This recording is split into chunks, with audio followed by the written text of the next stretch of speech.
नमस्कार दोस्तों, UCI digital UP exam पर आप सभी का हार्दिक स्वागत है। जैसा कि हम सब लोग देख रहे हैं कि जूनियर असिस्टेंट जो कि बहुप्रतीक्षित वैकेंसी सारे अभ्यर्थियों के लिए थी, काफी समय से इंतजार कर रहे थे, वो वैकेंसी आउट हो चुकी है और 21 तारीख से उसके आवेदन भी शुरू हो चुके हैं।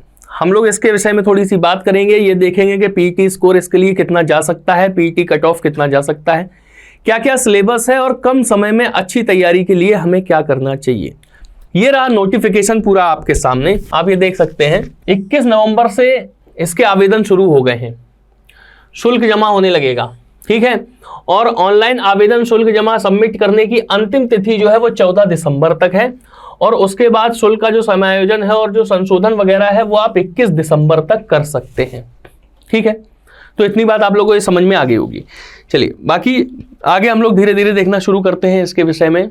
1262 पद हैं, ठीक है ना। 1262 पदों पर इसकी वैकेंसी निकाली गई है और धीरे धीरे एक चीज ये देखिए, महत्वपूर्ण चीज जो आप देख सकते हैं, ठीक है ना, कि पीटी का स्कोर कार्ड इसके लिए बहुत आवश्यक है। जो 2021 का पीटी है ना, इसका स्कोर कार्ड बहुत आवश्यक है इसके लिए।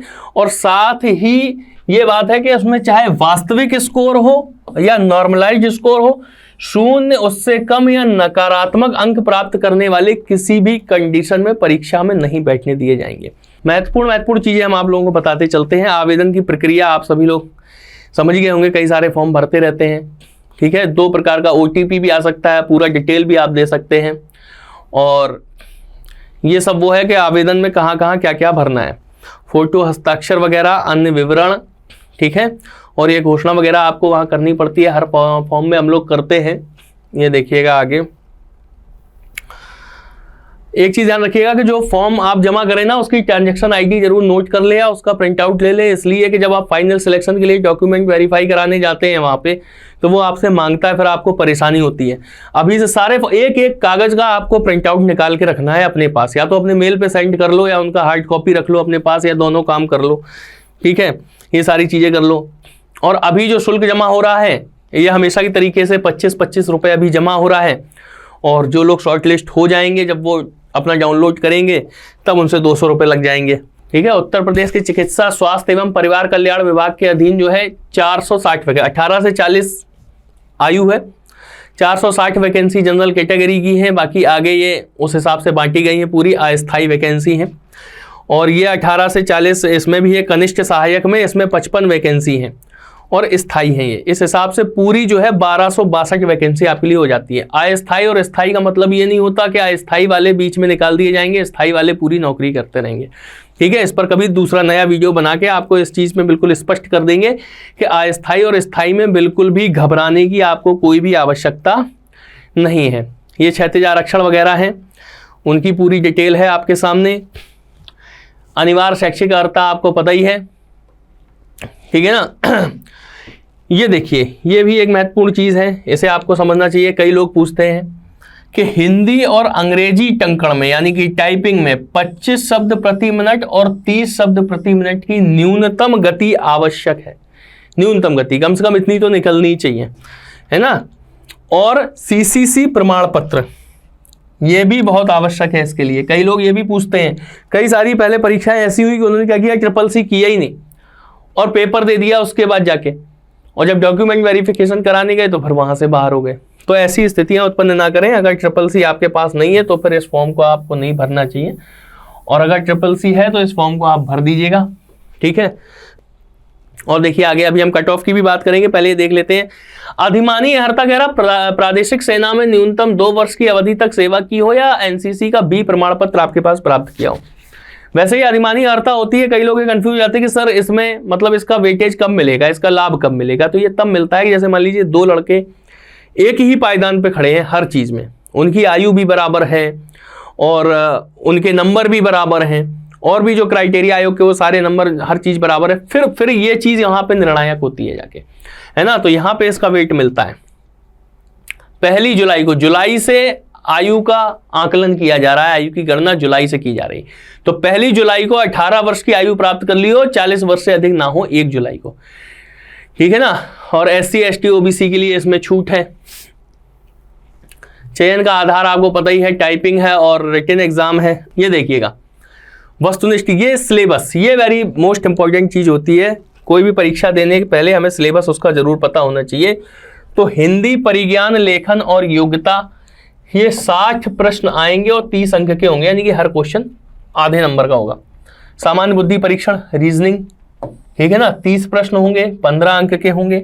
सामान्य जानकारी यानी कि जीएस, करंट अफेयर्स वगैरह, हिस्ट्री, पॉलिटी, ज्योग्राफी, ये सारी चीजें, ये 40 क्वेश्चन होंगे और 20 नंबर के होंगे, यानी कि 130 क्वेश्चन आपको 65 नंबर के इसके अंदर मिलेंगे। हर क्वेश्चन आधे नंबर का होगा। साथ में 1/4 की नेगेटिव मार्किंग भी है। अगर आप 4 क्वेश्चन गलत कर देंगे तो एक सही क्वेश्चन आपका गलत हो जाएगा, यानी कि अगर आपने 1 नंबर गलत किया तो 0.25 आपका बाहर कर दिया जाएगा। तो सीधा सीधा ये समझ लीजिए कि 4 क्वेश्चन अगर आपने गलत किए, अगर आंसर नहीं दिए तो कोई फर्क नहीं पड़ेगा, लेकिन अगर आपने गलत आंसर दिए तो फिर क्या हो जाएगा कि वो 4 क्वेश्चन आपने गलत किए तो एक सही वाला गलत कर दिया जाएगा। अब देखिए हिंदी का ये सिलेबस आप देखें, उम्मीदवारों से हिंदी भाषा का ज्ञान, उनकी समझ, लेखन की योग्यता के परीक्षण हेतु प्रश्न पूछे जाएंगे। माध्यमिक शिक्षा परिषद हाई स्कूल स्तर के होंगे, ठीक है। इसका मतलब क्या हुआ कि वो कुछ भी नहीं छोड़ने वाला आपके पेपर में, ठीक। संधि, समास, रस, छंद, अलंकार और जितनी भी चीजें हैं, विलोम शब्द, तत्सम, तद्भव, समानवर्तनी, कोई भी चीज, मतलब जो अनेक शब्दों के लिए एक शब्द, कोई भी चीज आपसे नहीं छूटने वाली है। तो बढ़िया ये होगा कि हाई स्कूल की कोई जो व्याकरण की गाइड होती है वो ले लीजिए, नहीं तो फिर किताबें बहुत सारी हैं। आप आदित्य पब्लिकेशन फॉलो कर सकते हैं, हरदेव बाहरी फॉलो कर सकते हैं, ठीक है ना, पृथ्वीनाथ पांडे फॉलो कर सकते हैं। बस ये ध्यान रखिएगा कि जो एक किताब उठाइए वो एक ही किताब कंप्लीट कर डालिए। 10 किताबों से अगर आप पढ़ेंगे तो कोई भी चीज कंप्लीट नहीं हो पाएगी। किताब एक ही उठाइए और एक से ही कंप्लीट करिएगा। रीजनिंग के लिए देखिए, परीक्षण का उद्देश्य नई परिस्थिति समझने, विभिन्न तत्वों विश्लेषण, पहचान करने, तर्क करने की योग्यता को मापना है। इस परीक्षण में ऐसे प्रश्न होंगे जो अनुदेशों को समझने, संबंधों, समानताओं, संगतताओं का निष्कर्ष निकालने। तो एक चीज आप ये बिल्कुल पक्का समझ लीजिए, कथन निष्कर्ष वाले क्वेश्चन आपको अच्छी मात्रा में यहाँ पे मिलने वाले हैं, ठीक है ना। और उसके अलावा सारी चीजें, रीजनिंग आप सब कुछ पढ़ लो, ये सारी चीजें नॉर्मल हैं एक तरीके से। और सामान्य जानकारी में ये देख लीजिएगा, समाज, इस्तेमाल, तो वो सब एक ही सा लिखा रहता है, ठीक है ना। और भौगोलिक तत्व विशेषकर भारत से संबंधित, तो आपको भारत का भूगोल पढ़ना है अगर उसके अंदर चीजें पढ़नी है तो, ठीक है। और देखिए कंकड़ के लिए विहित गति प्राप्त कर ली हो, और ये क्या बता रहा है कि द्वितीय चरण है, कंकड़ परीक्षा कंप्यूटर लैपटॉप पर होगी जो आरकारी प्रकृति की होगी, यानी कि क्वालिफाइंग है।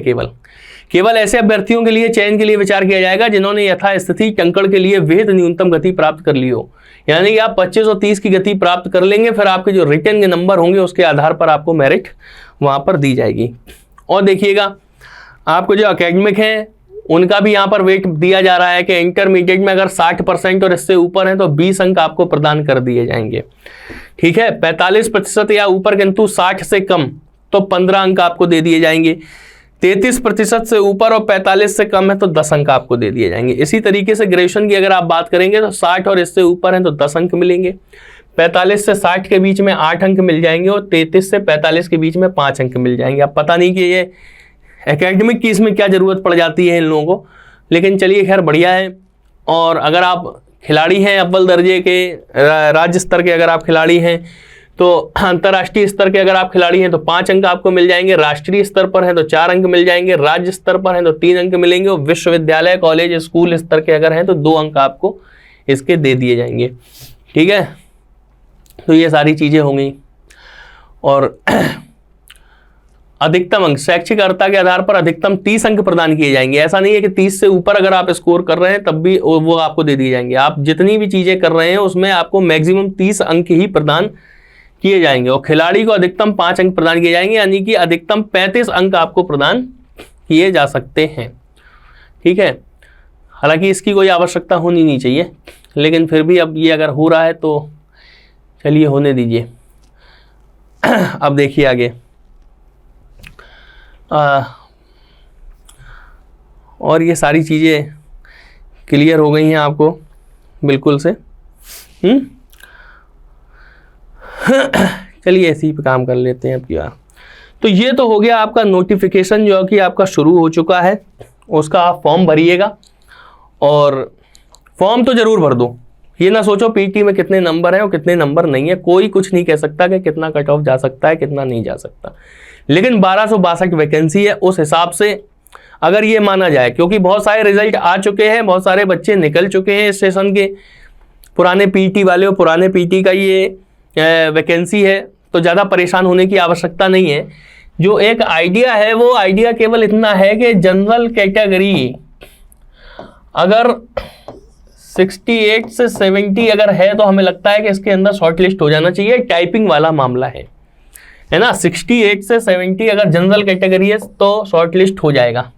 अब इसमें आप ये समझ लो कि 68 से नीचे जाने की संभावना तो नहीं है, लेकिन इस 70 को आप 71 और 72 भी मान सकते हो, ठीक है ना, 71 और 72। लेखपाल में आपने देखा था 8000 वैकेंसी थी, 62-63 के लगभग गई थी मेरिट, है ना, तो 1262 वैकेंसी है इसकी। और टाइपिंग वाला मामला है इसलिए कुछ ज़्यादा लड़के भी वो ले सकते हैं। तो 72 तक, 68 से 72 तक जो है वो तो हमें लग रहा है कि बिल्कुल हो जाएंगे इसके अंदर। हालांकि 70 के नीचे जाने की थोड़ी संभावना कम है, लेकिन टाइपिंग है इसके अंदर इसलिए थोड़ा सा ये लग रहा है कि हो सकता नीचे जा सकती है। तो 72 तक का आप ये मान के चलो। सिलेबस आपका हमने बता दिया है, पीटी स्कोर हमने आपको बता दिया। जनरल कैटेगरी अगर इतना है तो अब कोई हमसे ये ना पूछना कि सर ओबीसी कितना जाएगा, एससी कितना जाएगा, ईडब्ल्यूएस कितना जाएगा, क्योंकि सबसे हाई कट ऑफ यही जाता है जनरल कैटेगरी का, मेल का। और जब ये चला गया ऊपर तो फिर ये है कि बस जितने इतने हैं यहाँ तक तो आप लोग भरी दो।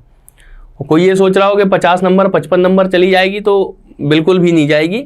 इस बार के पैट में आपने कैसा स्कोर किया है, पर आगे की वैकेंसी का आप इंतजार करिए अगर अच्छा गया है तो, ठीक है ना। तो जूनियर असिस्टेंट के लिए पैट का स्कोर हमने आपको बता दिया है और सिलेबस भी आपसे डिस्कस कर लिया है हमने पूरी तरीके से, और नोटिफिकेशन इसका आ ही चुका था पहले।